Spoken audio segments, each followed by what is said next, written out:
Usapan mga kapatid. And you're going to live there. Okay, you have to live there.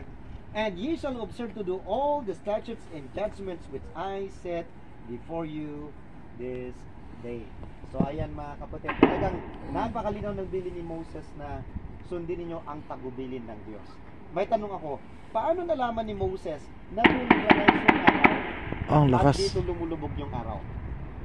Any idea? Ha? Wala. Hindi sila nakapasok dito.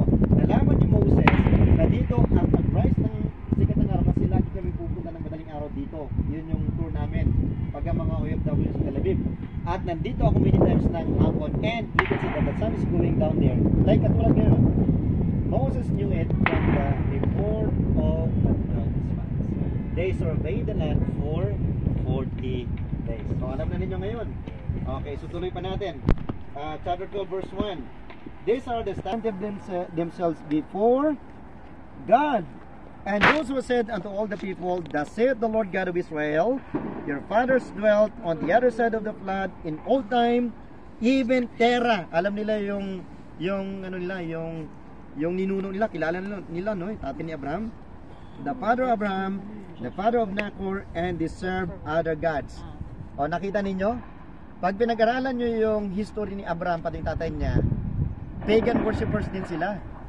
Doon sa Ur, actually yung tatay niya, ang business, pagbibenta ng mga idols, ng mga icons.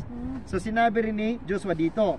So ngayon, to make the long story short mga kapatid, sinali si Joshua yung mga Israelites na talikuran yung pagan worship.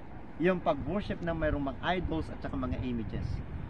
So kaya ngayon, pagdating dito sa verse 14, sabi ni Joshua dyan sa lugar na yan, Now therefore fear the Lord and serve Him in sincerity and in truth, and put away the gods which your fathers served on the other side of the flood and in Egypt, and serve ye the Lord.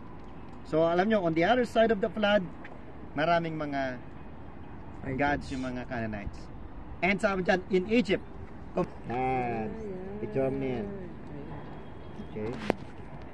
Ayan, dyan lang banda yung Tomb ni Joseph. Natakpan lang ng building na yan. Alright. So, share na lang sa ako natin mamaya. Kung tapos na kayo mag-picture, then let's go ma. Let's go na. Tutuko na po. Practice lang yun yata. Practice ng Yung nakarang linggo, may drone pa dito eh. May nag-drone dito. Yung Ginagawa nila. okay. Bakit kayo nagtatayang Practice shooting bullets.